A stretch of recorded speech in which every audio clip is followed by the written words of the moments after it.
Game 2 is upon us. Tempest versus SG Esports. They have to fight it one last time, perhaps. If SG manages to force the Game 3, and then we get to watch a full game series. Will they be able to do it? We're going to have to see. But it all starts with a phase called the draft. And if they don't do better this time, it's going to look dire for them. Will Faker get a hero that creates space? I hope so. I really hope so. Because that TA did not. It's just not a thing anymore, guys. Stop doing that. And I also want to see... I want to see Frank at full power, because I actually thought he played a beast of a game on that Dawnbreaker. Like, that would have looked so much worse if he didn't. But, you know, he can't get it anymore, and now he will get to show us some more initiating power, hopefully. Yeah, but there's no Beastmaster. Kips, you said full power Frank, that's it. Like, he's done for. This is his hero. Maybe Visage? Maybe Visage is like a poor man's Beastmaster? No beard, but has more birds than boars? Beards, birds, who's counting, am I right? Yeah, exactly. It could be. Also not banned in the first phase is the Viper, which Tempest likes to go for. Speaking of offlaners, right now it'll be just an Ench, a favorite of SG. Typically very banned against them, or either that or they ban it pretty early on in the draft. So strong landing presence, it'll give us some push. A Dispel in lane, which... can't think of any really strong heroes in the meta that are really hard countered by this, except for maybe Bloodseeker, right? That aggressive Dispel, one of 2 in the game. Yeah. That's going to be extremely annoying for him. Yeah, against Monkey King it's better. Because against Bloodseeker, when, you know, Catman is starting at you at 1,000 speed a second, the last thing you think about is, oh, dispel that Blood Rage, you're going to die. You know, you have to run away from Catman. Yeah, well, I mean, you're dying no matter what, right? Might as well press your buttons. Yeah, but he's probably BKB'd. There's no way you're getting it. There's no way. Well, then you're just dead. Yeah. Then you're just dead. Visage here picked up a favorite of the offlane for them with the Marcy. This is a common duo as well. This is Tempest, a team that maybe for better for worse has been really keen to test out the Marcy quite a few times. I think this is like their 3rd or 4th pick of the hero in their 12 games now. Usually is this lane as well. It's a strong lane duo. I forgot where we saw this lane, Avo. It was over in NA, right, last, where we interviewed someone from SA, funny enough, and they said, yeah, the lane's really strong. Was that? I think I might be thinking of a different interview there. No, you're thinking of the interview that we had with, it was the last one we did as well. Yeah, I know. Was it Sunlight that was told? No. No, it was someone we asked interesting questions to. It was Western Europe interview. What? Oh, yeah. No, you're right. It 11 was. monkeys. It was 11 monkeys. Yeah, you're exactly right. Again? Oh, you're really putting me in a spot here, testing my memory banks. I will get back to you on that. But there's the puck pick. Yeah, I got you. Also, he did not say the lane was good. He said it was okay, but he said there's better lanes. Clearly, he was hiding information, though. No, he was pretty open about it. Sorry to dampen Richie's parade. It's just okay. Like, I mean, I think he's right? Like, there's nothing that Visage benefits from the Marcy specifically by a lot. You know, it's like, okay, dispose, great. But anyone with a little bit of kill potential is good, right? So yeah. Well, no, I mean, I disagree, right? Because they use the rebound into Grave Chill a bunch of times in the lane, and then just disengage super easily, which is not usually what you expect against a Visage. You were very impressed by that, but he was not that impressed. Oh, I think when an offlaner says a lane is good, though, that does say something about the lane, doesn't it? Like, he's like, it's okay. He said it was all right, though. Yeah. No, but I agree with that says something about the lane, especially with a Visage who's got a very weak laning stage. Like, I mean, he's strong if he can stand his ground, right? But his problem is indeed getting ran at. So if you can get that movement speed, I actually agree with you. I do think, because I was thinking like, yeah, what exactly does the Marcy add? But Visage does not have a disengage, unless you have a Marcy in your lane. Yeah, well, I buy it. I want to see Bink. It was Bink. That's right. BNC. Blink. Yes. Speaking of Blink, Puck Blink Dagger, we're probably going to end up seeing here. Still very much the popular build. You know, avoiding BKB almost at all costs on this hero if you can afford it. Trying to out-rotate here. I like this a lot better than the TA pick for SG this game. Giving them a little bit of something more to play around, a natural playmaker. I think Bowie and and Gareth, pardon me, we were talking about last game, how there's no like natural teamfight starter. You don't have someone to just like run in and die, or someone to run up cliffs blindly and start the fights. Ench, very much one of those heroes, right? Where she can kind of just run in and you don't really care too much, or she can send in the creep first, whichever.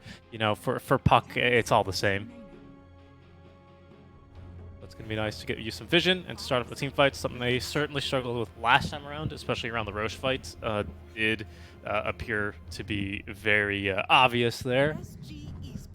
Yeah, maybe we'll see Faker's build as well of the Axe Puck he ran at last season all the time. That'd be fun. He still goes Axe? He used to. Yeah, we've seen Puck twice on him this season, and he hasn't got Ags.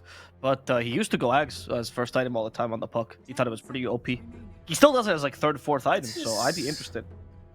I would love to see it. I'm interested as well, because I'd love for somebody to sell that to me, because I have never seen any reasons whatsoever for a Puck to spend like 4k gold on that item. No, me neither, but he sure saw them. He sure consistently saw them every single game. There's the Bloodseeker, that's going to be their answer to the Visage to a degree. Most teams, they like the Monkey King a lot, which Kips was mentioning it. But Bloodseeker's just a better carry right now, so they probably opted for that. Yeah, Snapfire gives you some good team fights, some real good combo as well with the Dream Coil, right? Some long range engage, a lot more Roche potential as well. And again, back into the Ember Spirit, not nearly as good as an Ember game as the last one. And I'm eager to see actually how Sebas changes his play style, because I don't think he can get away with the same level of aggression as he did last game, even with BKB. This game's a little bit scarier for him, I would say. Well, with BKB, he's still strong, but you know, the Puck Ags, right, is very different, which is why we're surprised that it's still a popular purchase for a mid lane Puck. But yeah, this Ember pick should be still fairly strong, especially with yet again another Grimstroke game to buff him out. Yep. Yeah, that is very nice, but I gotta say, into Ench, you never feel quite safe. So much of your early game tankiness depends on your Flame Guard, and she just takes it off immediately. The rest of the spells are dodgeable, like in that regard, as long as Sebast's fingers are in the same working order as they were last time around, he should be fine. But like if your Flame Guard is off, you can do less, even if you can like zip around and live as long as you dodge. Like you don't get any staying power in the fight itself. You're going to have to zip out very fast again, because you're not tanky. You're not. It is better than having Void Spirit, where like they rupture you, and also you're like, oh well, GG, that's my game. Yeah. I'm gonna die. I can't even leave. True, So, but I think you know, Void Spirit is like the least, like, or I should say the most inferior spirit right now, in my opinion. We can. the most inferior. That's Yes. a great phrase. Yeah. The greatest inferior. Some great juxtaposition. I just checked, by the way, for Faker's matches here on the Pucks. He has not been building the Ag Scepter, but he has been building one other little wonky item lately in pubs, which is the Meteor Hammer on Pucks after... Oh, really? Really? Yeah, just once, I will add. This game looks a little crazy, though. Let me just check. Who was in the game? Check the PB. Yeah, I'm checking it, because it was also a 14-minute Meteor Hammer, which is not expensive, but it seems like he just completely ran over this game. The usual itemization, though, is fairly standard for Pucks these days. You know, Bottle, Treads, Witchblade after one null, Blink, Kaya-Sanj, right? So super standard stuff here. Oh yeah, this game must have had a griefer in it. Yeah. This game doesn't count then. He simply bought the Meteor Hammer to end the game faster because someone griefed. But yes, standard Puck stuff. Not a whole lot of Puck games. That being said, only 3 in the last 8 days here, according to Dota 2 Pro Tracker. So wow, we'll see. I'm sure he's still in touch, but he's been playing a lot more of even Quaps, Void Spirits, Monkeys, the Invokers, you know. So and lots of funny enough, TA 5 matches total for him recently. Well, that did not work out for him, so I hope the Puck works a little bit better. As we do have last picks here for both SG and Tempest. SG need an offlaner, so that's Frank's pick. What are they going to run? Kips, you were excited about Frank's pick. You wanted to see him with something a little bit better. What are the options here? Yeah, a little bit more active. Well, I'm looking at the bans out here, and it seems that Tempest is really focused on protecting their Visage more. Which means that they'll probably leave some of the options here open. Enigma, I was gonna say that, but is that a Frank hero? I'm not entirely sure, actually. Somewhat. Most micro heroes are. Well, I was about to say Lycan. about to say I like. know you were. I could read your mind, Richie. That's why I didn't let you speak. I'm so sorry. That's okay. That's okay. So how do you respond to a Lycan, Richie? Here's your chance. You need a carry to deal with him. Yeah, you do, and you also need to be careful about this late game power spike, right? That Lycan is also going to give you with that Ag Scepter Wolf Bite for a Bloodseeker. Very much a hero that can and will take advantage of it. So, and it's also, I mean, your Grimstroke's not terrible versus this laning matchup either, but if he wants to be pretty good against it, he does have to take points in the Stroke of Fate, which can feel a little bit like you're griefing your own safe laner. Oh man, against a Lycan though? I'm trying to think. Maybe this is one of those things where you want to pick push of your own. There's still an NP in the pool. It's a really weird draft. Not good against the puck though. No, NP's terrible. I like Kunkka. Yeah. Oh, Sorry, Kunkka's Kunkka? good. Kunkka's good, actually. Yeah. Carry Mars if they have the guts for it. They do not have the guts for it, Kip, so I'll answer that question for you. Oh well. They might be thinking something like Sven instead. As the cleave of the Kunkka, deals with illusion somewhat. It gets kited so hard. I'm also kind of thinking like a Bristleback here, potentially. Banned. That was a good pick. Shoot. Yeah, that was a good So pick. is Monkey King also banned? Those are the two heroes that stand out against Lycan and Bloodseeker. Yeah.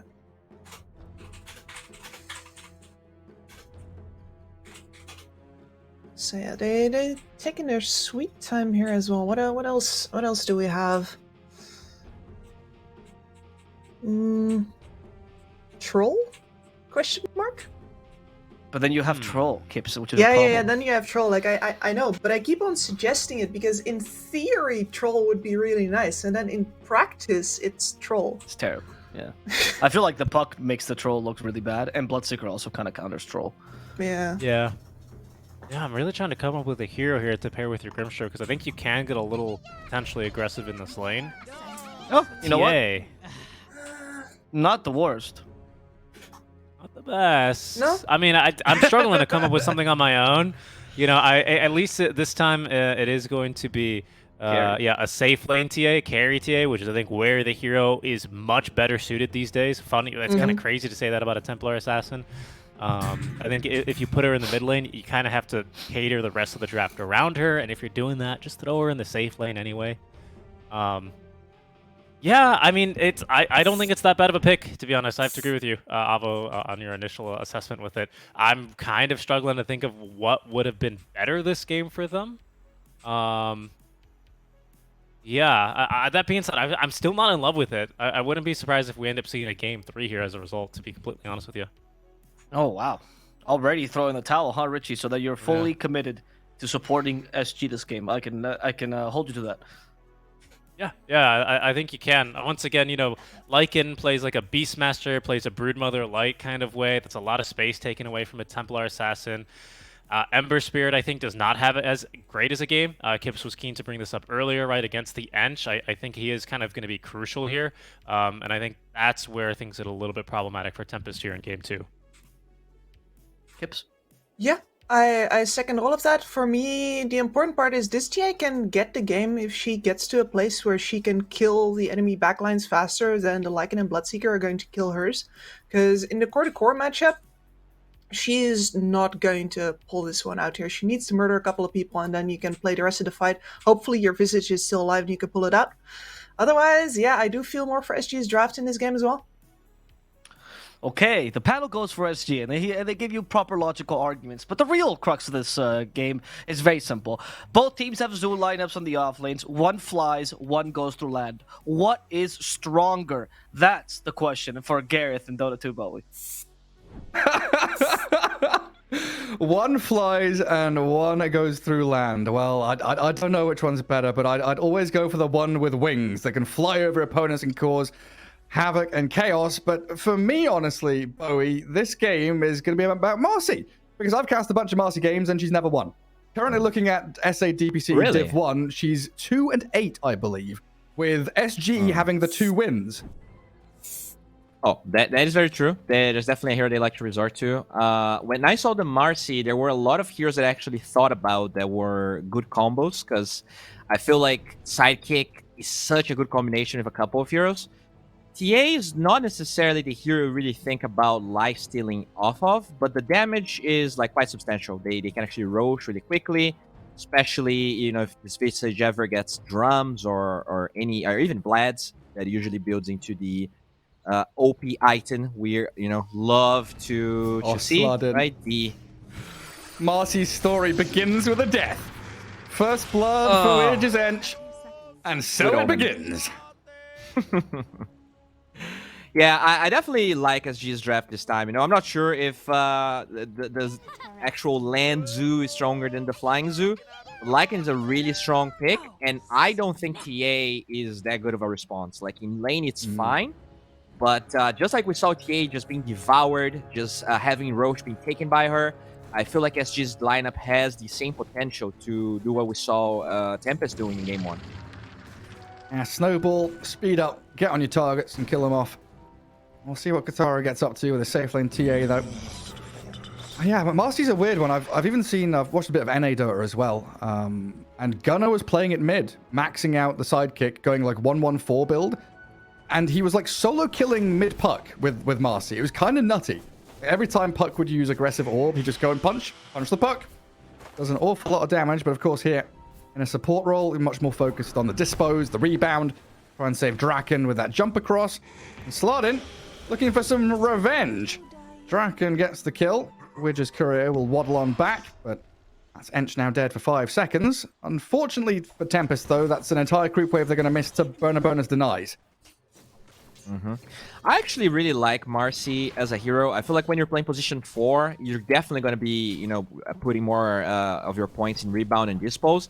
But I've seen a couple of games where the position 5 Marcy just gets sidekick. I think it was maybe it was a Timado game actually, where he was playing anti-mage, and usually anti-mages they go for that Vanguard build. You just wanna sustain in the jungle, but with sidekick, you actually don't really care. No, it was actually Mendy. I think it was a no-ping game, which probably doesn't make you very happy or confident about Marcy, because no-ping is doing awful right now. But they did win that game, and I think like there's definitely a couple of carry combinations where Marcy 5 with sidekick looks really good. I do like that with the TA they play 4 though. There's probably going to be more that she can accomplish by just being a nuisance, just jumping around and displacing people. Yeah, and she looks much stronger in kill lanes, or especially from a kill lane that she can rotate in towards mid that is another kill lane. Very similar to like position 4 Tiny, where he used to be. True. Where here you've got the Visage with Soul Assumption, you've got a lot of damage, so just having that displacement ability through Dispose to move the enemy heroes around gives Draken a much better time. And Ember, once he's got a few levels, against the Puck, if you go for the Slighted Chains build, you can actually kill off KXY here. It looks like Sebas, though, going for Flame Guard early on anyway. What's the change there? Because I feel like 90% of the time I used to see Slight Chains against Puck. Has there been some buff, nerf, change, or is it just people modifying how they're playing this Ember Spirit now? I just feel like, mid players got much better at optimizing. Like, it's not really about, oh, I see X hero, I want to do X thing. Like, you just want to have a very reliable and consistent path towards your timings. And like, sure, you can get chains and maybe kill the Puck, but if like you get that point and you don't get the kill, like that hurts your game way more times than just playing a normal game. Then you can't farm small camp. Exactly, basically. Small camps and stacks, and like you actually lose skill potential depending on the lanes, because in this game they actually have a lot of reach with the Visage and the Marcy. So it's not like you really need the chains anyways. I do feel like they already have a decent amount of catch. So, it's weird. These mid players, they feel like the carry in the laning stage way more than they used to. Okay. I'm just looking for those little edges where they can. So far, first 3.5 minutes in this game, SG coming out on top in every single lane. You look at the CS board, and Dire is struggling. That Visage, dude. Oof. 6 last hits, yeah. Yeah, it's a... Visage has terrible base damage, so it's kind of expected. Which, though... Can they kill the Ench? She's got no stick. No. Nature's attendants are there, and they turn to find Slardin. Soul Assumption finally comes, so Draken gets something out of it. But a rough one for them.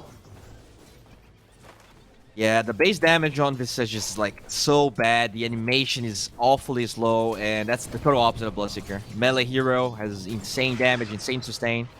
So that's kind of like expected, but yeah, there's no way to kill Burner here.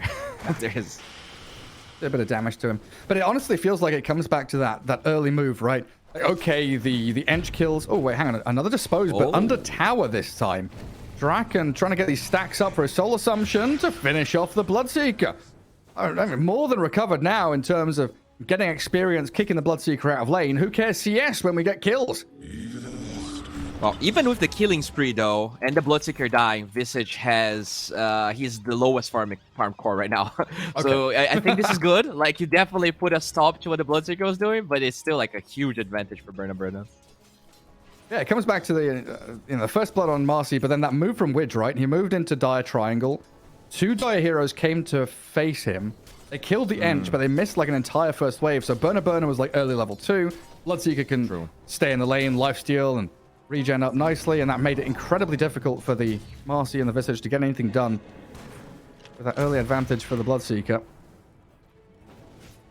Now, Widge is even... KXY getting level 6 over Sebas, but this is a hero that has way less kill potential by himself against the Ember, so I don't think... Sebas is probably going to have an even better game than we saw game 1, because way less pressure on him than in that game against the TA. Yeah, he's having a great old time. I'm just watching Widge, honestly. Like, back jungling, taking this Warpine Raider, chipping away at the Visage, who does TP back to his tier 2 tower, returns to the lane. The Radiant have a catapult and a fresh wave arriving. This could be some serious damage to tower. Tempest need to clear this creep wave. They need to get something done. Warpine Raider's going to chuck some acorns at them. Draken and Slardin now, what? Out of regen. They've got 3 one charges on the Visage, but that's it. And top rune spot, they've got a kill on KXY. Katyu and Sebas. They come in, and LTH, yeah, you grab the DD rune, but a double kill for the Ember Spirit will more than make up for that. That's actually no Phantom's Embrace. Imagine how this game's going to look like once Katyu gets a couple of points there. That's really something that Puck struggles against. All of those spirits, Puck and Quap, they don't have enough attack speed to really deal with the Phantom Embrace in the early parts of the game.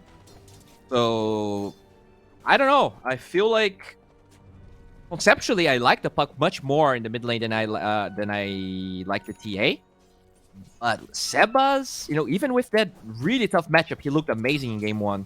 I'm just curious to see how he's going to look like having a much easier lane this time, with still the Grimstroke to deal with this kind of hard-to-catch heroes on the Lycan and the Puck. Yeah, and Tempest doing a great job stacking up jungle. We see Kotaro here clearing through, like a 3-stack in that camp. Draken dead to Burner. Down bottom, though. Not level 6, so didn't have the Rupture, just a Centaur coming in from Widge to help out. And even more pressure onto that bottom tier 1 as that Rupture will be placed onto Slardin. He throws the Centaur across, but he's still going to come in and get a double kill for the Bloodseeker. Right. I don't think they're too sad about that. Like, Sebas cleared a stack of small camp. TA is now clearing medium camp and large camp, so they're getting a lot out of the rest of the map. Yeah, and Frank is having a super free game, and Lycan is a hero, just like Beastmaster. Snowballs crazy fast. If you just give him an early helm, like he's getting one right now, this game can get out of control. So it's really on to Sebas. Maybe they can kill KXY here? No. Nah. He's too quick. Wildwing with a Dream Coil on this Ember Spirit. He's tried to slide in chains, and he might be able to dodge away. He's got Remnants ready to jump out of there. There's a long-range projectile coming, but he'll bottle through, and it will miss him in the end, so they'll have to just go for the Grimstroke instead. Katyu gets caught. And SG bringing 2 supports into mid, sandwiching these Tempest heroes. Now look to try and levy that into a bit of a push on this tier 1, but without a catapult, it's not going to be easy. They are connecting with this Lycan, though, and he does have the helm and shapeshift. I wonder how willing they are to force this. Looks like he's just gonna jungle for now. Yeah, they've gone bottom instead. There's no coil, so they can't really catch Draken that easily. They need the Rupture. He's got Familiars to land and stun, and in comes Slardin. Marcy's here to toss him around. A slight and a catch there. We'll trade out 1 for 1, but Grimstroke now caught down on the low ground in that river, giving Burner yet another kill. Slardin might be in a bit of bother as well. Gets back to his tier 1. And Familiar's incredibly irritating, stopping the advance of SG for a moment. But now you look top, right? You Dire bring all these heroes bottom, and yeah, we're trading evenly in a team fight, and then you're like, wait, hang on. Sebas is getting caught in a jungle. Frank is pushing that top lane and clearing tier 1. Yeah, the advantage is you can already see Kotaro has been farming a lot of stacks, as you pointed out. But the gold. Oh, speaking of Kotaro, yeah, he's good. Oh no, he's just. He's fine. You've got an orb ready for KXY in a second, but he's losing so much HP. And the Sideblade Splash nearly does the job. Sebas, remnanting forward, he's got a Sleight of Fist ready. He's nearly killed off KXY. Oh, jump in. Sebas gets a double kill, and you were absolutely right. This Ember Spirit is kicking off. Wow. He's doing a lot with very little here. He's carry, just farming the whole time. Visage, Draken, he actually had a pretty decent lane, but died a couple of times now. So it's really the Ember and the supports just trying to mitigate all of the pressure being applied. But top lane, Frank already gets the tower, and with this 10-minute catapult, I wouldn't be surprised to see him trying to connect, because the shapeshift has not been used yet. So that is a huge bar spike he could abuse, especially with that alpha wolf he just captured. Yeah, the very worst case scenario for Frank or SG is Tempest respond with like 3 or 4 heroes to try and kill the Lycan. But if they do that, they know that Puck gets space, you've got Bloodseeker farming, and you've got all these cores getting everything else from the rest of the map. It's quite interesting for me. Triple Observer wards from Tempest in this bottom jungle. Nice to see them smoke in towards their vision. But there's a lot of emphasis in towards this bot jungle to see the Enchantress and where people are lurking. Right. Of her? Getting caught out. They wanted Burner. They knew that Bloodseeker was alone down bottom, and Widge with an awful lot of heal. Magic Wand, maxed out Nature's Attendance. Not dying. That is not the hero you want to be meeting when you're face rushing into enemy jungle. Now Burner opens up on Draken, helped by the coil to cancel the TP out.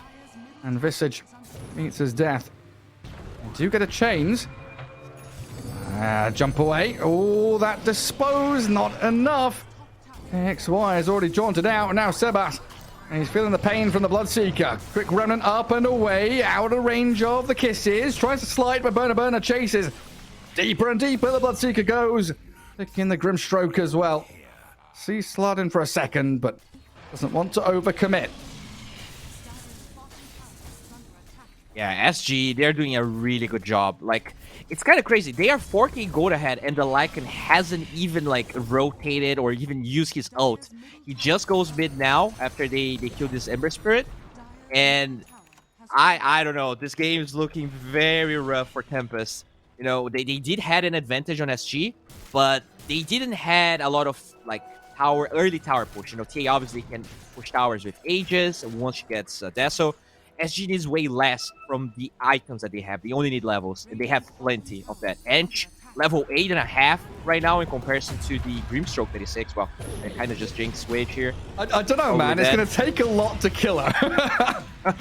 That's 3 cores unloading everything onto this Enchantress, and it still took a while. But yeah, what? They even scanned a Roche here, afraid of how much pressure SG has. Absolutely. So what's the remedy to this problem? Like, do you bring 3, 4... Hell, do you bring 5 heroes bottom to try to take tier 1? As Tempest? Or do you just kind of say, let's wait until we have our items? I think you could definitely force this tier 1 bottom. I'm not sure if you have to bring 5 heroes, but what you really need to be careful of is not giving Roche away when you go for that play. Right now, they have very little vision around that area. The TA has no traps there. So it's definitely a timing they could be abusing on SG, but they're showing. So that kind of gives Tempest pretty no real fear during this play. So unless they actually get this tower, I don't think it matters. And there is Glyph for Tempest. So kind of a weird play from SG. I'm not sure I agree with this shapeshift usage. Kind of wild, I'm going to say. Yeah, I think it's just like, 13 minutes in, you see that tower sitting at like 900 HP, and you think, if we get this tower, we get Outpost. If we get the Outpost, we get Roshan. And you get kind of locked into that thought process of, if we get this first thing and it happens, then everything is good in the world. But now a situation where they don't claim the objective, so they don't claim the second one, and thereby the third one. So they do have to fall back No trade means now a bit more room for Tempest to maneuver down in the bottom part of the map. But we still have that tier 1 mid lane as Sebas. Okay, Remnants away. I really dislike that play, because not only they gave the tier 1 for free because of it, but they didn't even force Glyph. Usually if you can actually force Glyph, you know that with the 15-minute catapult you actually take the tower. But they just ulted and tried to solo kill a Grimstroke. So I think this could have some repercussions. We'll see what Tempest will do. But considering how they played game 1, I'm pretty sure they're going to try and abuse the fact that Shapeshift is down for like a minute pretty much. All right, still SG. Bring that good foot forward. Finding Kachu with the Wolves scouting. Widge here with a Ogre Frost Mage as well. We do have 2 heroes set up defensively. Perimeter created by Tempest, and seeing KXY here, after jaunting in on that orb, Puck will very thankfully face shift and jaunt away from the Inkswell, finding Kachu. And now with the Wolves and the Warpine Raider arriving, Sebas, he's in a spot of bother. Does get himself away from KXY. He will again just jaunt out of there, and Frank picks up the double. 2 supports down, tier 2 still standing for now. And it looks like SG going to give up on it, because yeah, you're right, they've gone in onto mid. Cookie there, the threat of it stops the TP. Katara ruptured, can't run, can't escape from Burner. And now there's so many options for SG. Yeah, this was really good. The way Burner, he really waited for TH to be close range so that the TP didn't connect on the TA. Really nice play. Now this is a free Roche. Sure, they don't get tier 2, but denying, I mean, we saw what denying the Roche can do to a TA. This is already a really hard game for Kotaro, even though he's farmed. So this is a really rough flow from Tempest. I don't think they're in any condition of contesting this. I don't know, we've seen Tempest outplay and out-execute in some of these team fights. They are gathering to contest Roshan, but Frank with a shapeshift straight onto Draken. And it looks like your prophecy coming true. Frank makes short work of the Visage, and he's charging straight towards the Grimstroke. Sebas, Slardin, Kachu, all on the run. And Roshan sat at 2,500 health. Should have a return here from SG back into the pit. Oh, there's a smoke from Tempest. I think they dove a little bit too much. Yeah, this could be a problem. It could be. Looks well into Remnant. They come in. Roshan's nearly dead. Roshan killed by Radiant, grabbed by Bloodseeker. Inkswell's there and slot in. Oh, he's ruptured and in the blood right. A big old ancient granite golem gonna wallop him into the ground. And now SG holding Aegis. Prime position for them to keep this pressure on with a 10k net worth lead. They know they're ahead. They feel how strong they are right now. And they're up to this high ground in the Radiant in a dire triangle. Finding Kataro. Templar Assassin. Well, she was shoveling up bounty runes, but someone's going to have to shovel up her in a second. The kisses are landing and Kataro looking pretty dead. She can meld and hide, but Burner has the thirst.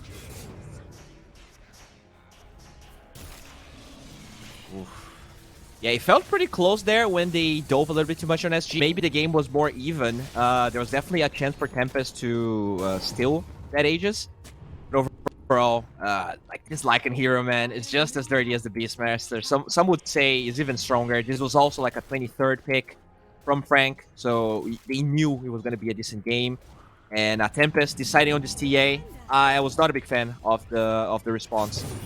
It's very easy to just eat the map, and now TA feels like a creep. Like, even though she has a lot of net worth, very hard to engage. It very often feels like that, right? Though, when you're on the panel, you're looking at the draft, and you're thinking, what do they pick here? They've got last pick, and they pick a TA, and you think, yeah, that's not a bad pick. They made the best out of a bad situation. That is like the single worst sentence you can hear at the end of the draft when you last pick a hero, right? Yeah. Last pick's supposed to be very impactful, supposed to have this core-to-core huge advantage, but you're picking TA into Puck. You know, if you're playing mid-TA, maybe that's a good matchup. Oh, no. Oh, ooh. Fraction of a second too late on that Dream Coil. Frank has shapeshifted. Okay. Where's he off to? I see a couple of heroes, Slardin and Kataro, in that top jungle. Yeah, Marcy, dragging people around. Got Frankel there. Close the gap. Continue his streak. 4-0-2 on the Lycan. having a brilliant game and reclaiming that outpost that they've stolen previously. It looks like LTH wants to set up on top as well. Katyu with Sebas sticking around.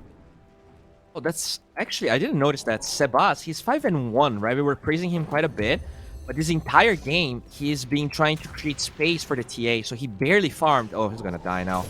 But he doesn't even have Maelstrom on the Ember in 90 minutes. 6k net worth. Oh, God, yeah. Yeah. That's half. He's got half the net worth of the Bloodseeker, man. Barely. He has 72 creeps right now, so he barely touched any creeps, just trying to enable Kotaro as much as possible. But that came at a huge price.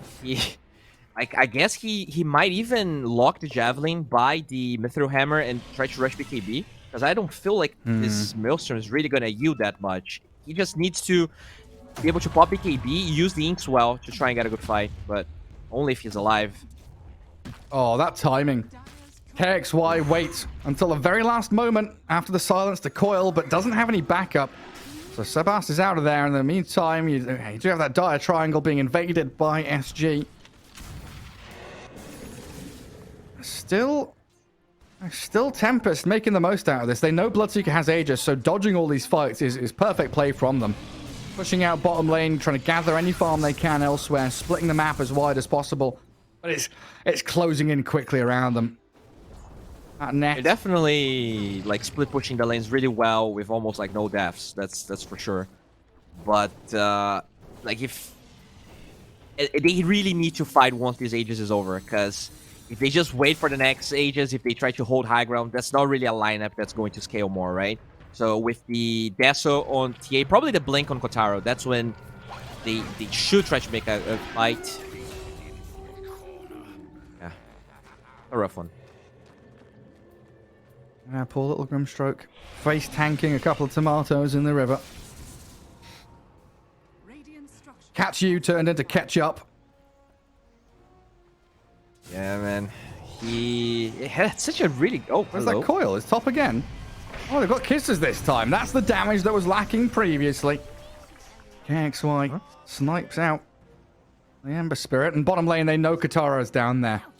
They've seen him poke his head out of the trees one too many times. And Burner going to scout the TA. She's melded. But she doesn't have Blink. Does have a TP.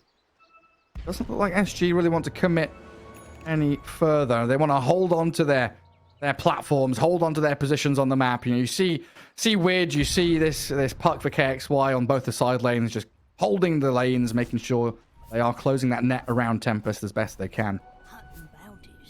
Yeah, they did a really good job at kind of split pushing, but the gold advantage is so massive. Like the smoke is correct. Like you really need to do something, but I can't really imagine how this fight is going to be good for Tempest. Oh, Jesus Christ, Grimstroke. Rough. Big bad wolf is coming for the Grimstroke. Oh, it's so simple for Frank. Draken going to get the hell out of there. Immediate TPs from the rest of them as well. Cats are not stronger than wolves, that's for sure. It's the hierarchy, isn't it? The food chain coming into effect. Exactly. Oh, they do have Blink on TA now, so there's possibilities for a fight, but you have to split up SG, which they kind of are split. But so far, really hard for Tempest to really find an angle, find someone that is... Okay. Yeah, Marcy 0-7 now. Yeah, I don't know. You see them all bottom and you think, maybe I can come out top, but KXY is waiting for you. You've got Drums and Lycan as he sprints across the map.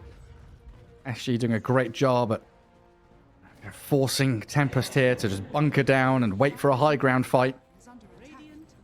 I mean, looks like you were right. This Marcy not being on SG feels like it is cursed in a way. Just can't catch a break. Yeah, I wasn't sure if it was just, like, I don't know, I cast maybe 3 Marcy games, and all of them had been losses, and I was like, let me go check. And I took a look at the Dota buff, and I saw 8 losses and 2 wins. And it's just, no, she just doesn't look good at all in South America anyway. As Sebas got scanned 5 seconds ago, blown up by the combo of Snapfire and Puck once again. And they snap smoke. They move straight back up towards topside, knowing Roshan's going to be up soon. Katyu dead. Frank. Oh, he's dropping low. Tanky Lycan even with all those units around, still dies here. Draken, Sladin, and Kataro getting involved. So, signs of life from Tempest. But you've been saying it, the second Roshan is pivotal for both teams. A, for SG to just finish and end the game, or B, for Tempest to try and catch up and hold out. Very true. Also, it was Sladin that got that kill. So, if I'm a core in that game, I'm probably a little bit pissed that my support got it. This is his Blink Dagger, though. So, maybe we can see some clutch disposes where he doesn't have to die, because a lot of times you see the rebound being used for the engage, which means in Underfarm Mars just dies. Draken Ruptured. Soulbind. It is there on Bloodseeker and the Enchantress, but Burner with his BKB on doesn't seem to give a damn. Sabas can't connect here. Does have chains up now, but he's already spent his slight. Katara, you can see his intentions just blinking back towards high ground. Hold tier 3s, boys. Don't want to stick around at this tier 2. Look at Wage's level, then click on Sabas. Oh dear. Yeah, it is a very over-farmed deer on the side of SG. Level 14 Ench against the level 13 Mid-Ember. Yeah, that's not good. That's Holy Locket, Essence Ring, Drums, Strength Treads. But like 2,000 HP Ench with level 2 Untouchable. Yeah, I don't know. She is incredibly strong. Imagine this was Bambi's mother. The whole movie would just be cut, wouldn't it? There's no point. The hunter would be fucked. He's like, oh, I've shot. No, wait, that deer is way too strong. Yeah, that is definitely.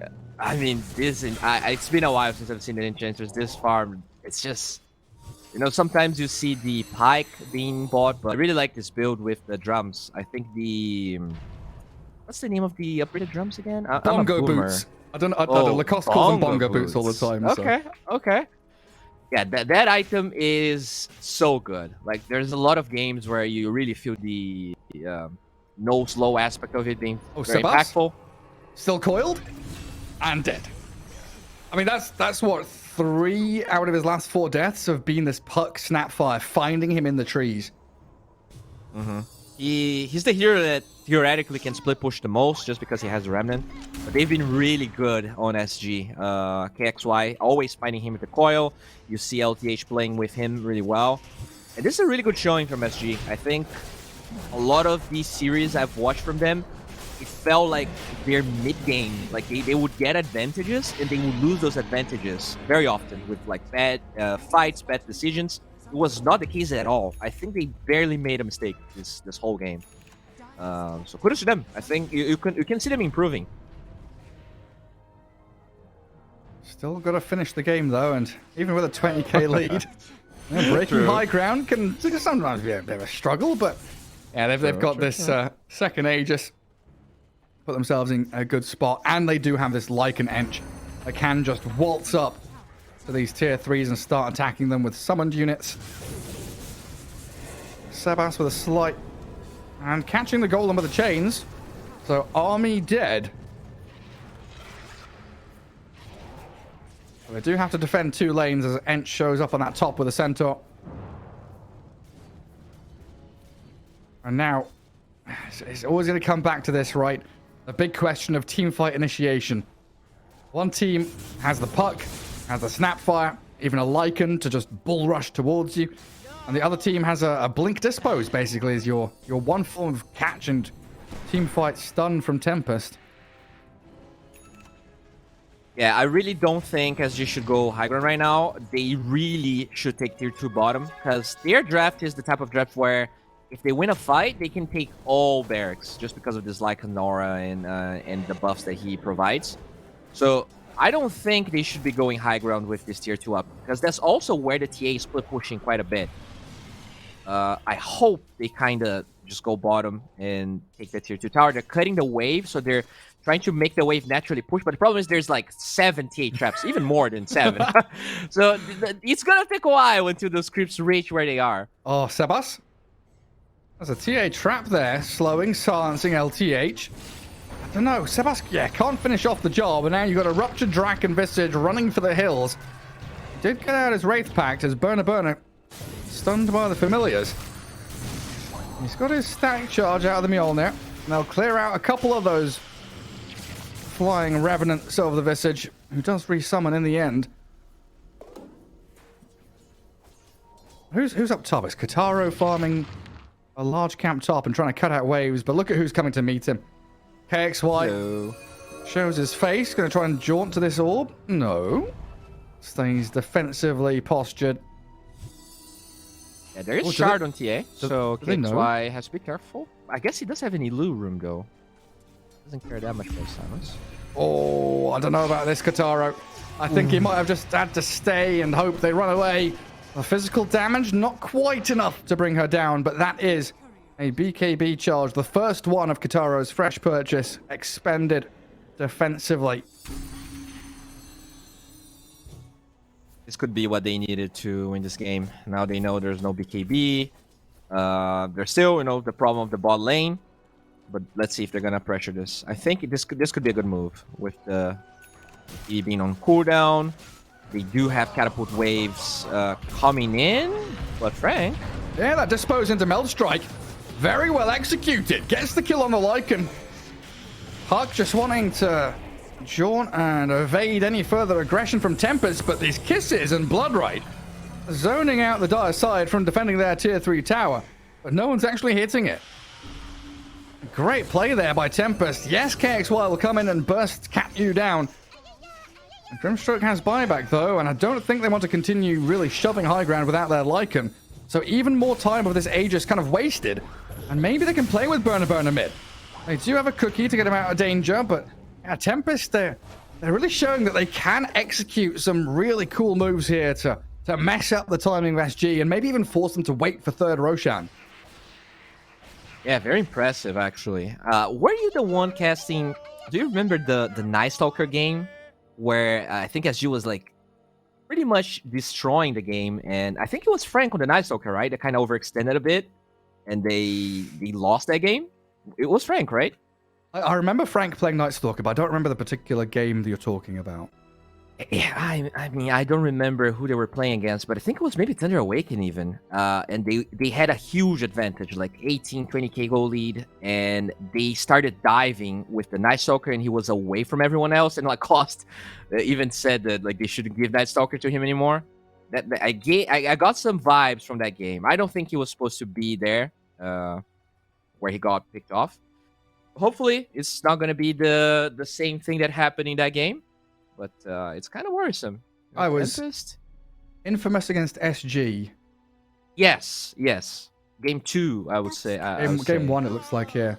Game 1? CK, Kunkka, Okay. Mirana, Maiden, Night Stalker against the Beastmaster, Doom, Grim, Jug, Necro. Yep. I think they were playing was that? Dire, 60. and that was a rough game. Very demoralizing, because that could have been a series that where SG took it out of Infamous if they won that game. I believe. Yeah. Could be wrong. Was it 2-1? It was 2-1 to Infamous. Yeah. Yeah. Yeah, if they won that They game were- 1. We're like 20k gold ahead, maybe 15. So gotta be careful. That's definitely been the bane of SG from tier 2 to tier 3. Even when they pretty much change all players, they really struggle to close out games sometimes. As you said, you do gotta win the game. It's not about having a big advantage. It's about destroying that Ancient. It's a struggle with quite a few teams, right? It was a meme, around Alliance for the longest time. It's been memes in China around your net worth is meaningless unless you can push high ground and end the game. It's definitely been a struggle for some South America teams. I mean, hell, thinking about Div 2 teams in Europe and stuff like that, even some Div 1 teams. You can do well in drafting, laning stage, but if you can't find those openings to actually execute your win condition and finish the game, there's always an opportunity for your opponents to come back. But now we're looking at game state here with no Aegis on SG. Kataro still split pushing out top. Bottom lane trending towards Radiant side as well. So far, so good for Tempest. Their tier 3s have taken a bit of a beating, but they're holding out for dear hope right now. I really just want SG to get the Aegis on KXY. Make sure you push the entirety of the bottom lane. Take the tier 2 tower. so that you can control the triangle much better. You know, there's no Roche in the near side, so you don't care about being away from the Roche pit. I really feel like those traps have been delaying this game so much. And sure, at that time the BKB was forced on TA, so I don't mind that play necessarily. It just didn't execute it, you know, 100%. Getting some freebie familiars and nearly finding Draken. Oh, KXY was so close with that ability to coil ready. Could have found the Visage kill. And that is a Visage without buyback. He's trying to buy out BKB. Still a fair distance away from it, but that could have been the opening for SG just to cruise up to this tier 3 down bot. Right, even just a swing into mid, right? Like mid and top have already lost a lot of HP. Slot in. Fuck. Once again, gets the disposing on KXY. Draken feeling that Centaur stomp and kisses, and has a lot of burn damage on him, but he's got that little move where he goes into stone form and hides himself away from damage. Burner tries to get onto Kataro. Half HP TA, bashed and caught here and dead. No buyback on the Templar Assassin, but they do trade 1-for-1 at least, and it'll stop the push. They defend their tier 3, high ground held for now, and the army has been defeated. So what does SG do? They've got to try and find kills. That's a great jump in from LTH. They've got Draken all tied up. Sebas, he's bashed. He's dead as well. Tempest now do have a couple of buybacks ready. Visage and TA can both return to the battle. They'll need to use them to try and force back this aggressive SG side. Widge will turn on the heels. Templar Assassin and that Soul Assumption from Visage will finally clear through her. Expensive defense from Tempest, but they make it work. Wow. Yeah, I mean, expensive, but Tempest really makes this advantage not look as impactful as it looks in the numbers. They, you know, even if SG wins this game, I feel like they're gonna have to get an even, like, at least as good of a draft as they have right now. Because even with this, like, I would say outdraft from SG, Tempest still giving, like, a really good run for their money. Okay, XY, Jesus. Oh. He's a cheeky one, isn't he? It definitely is. He's got much better. I remember so vividly, like from you were there, right? From the first DPC, he would always stomp his lanes. He would look so good and do like some weird mistake at 15 minutes, like 2 or 3 times that the game was over for the enemy team. He grew a lot as a player. His rank has been the same for a while, but you can see how he actually learned how to play Pro Dota. This guy, definitely a... Hello, Draken? That's a good catch on the Visage.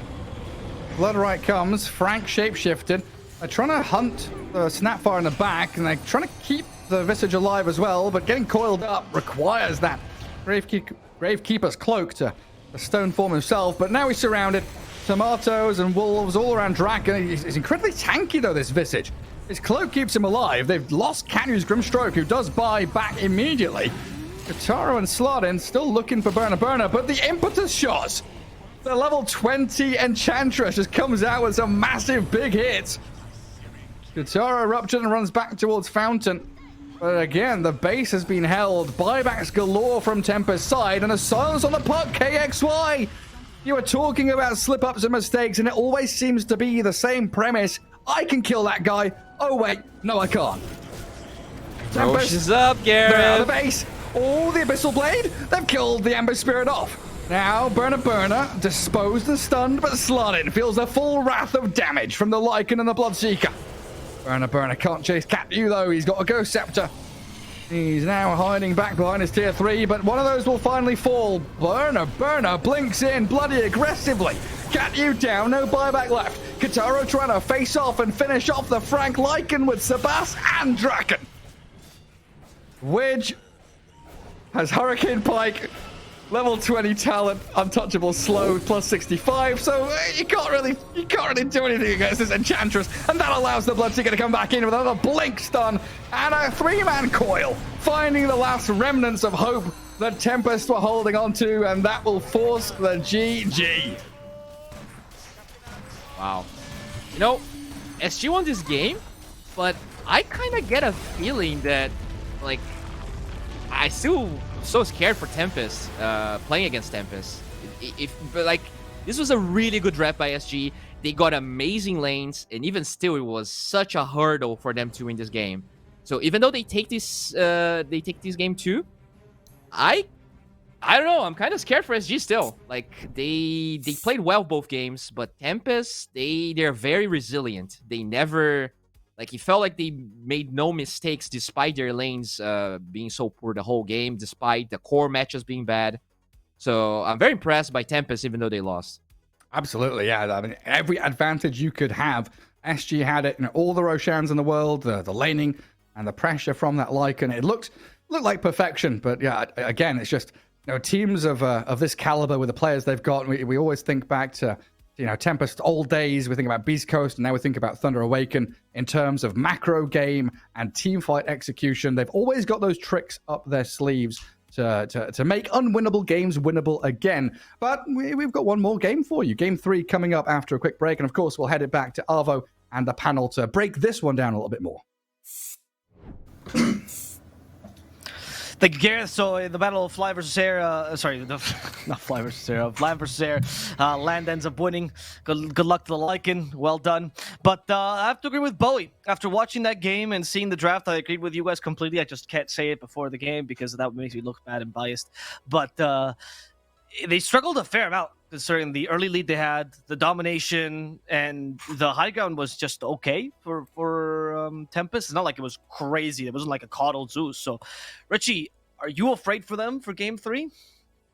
I wouldn't say I'm afraid for them. I think that game was certainly...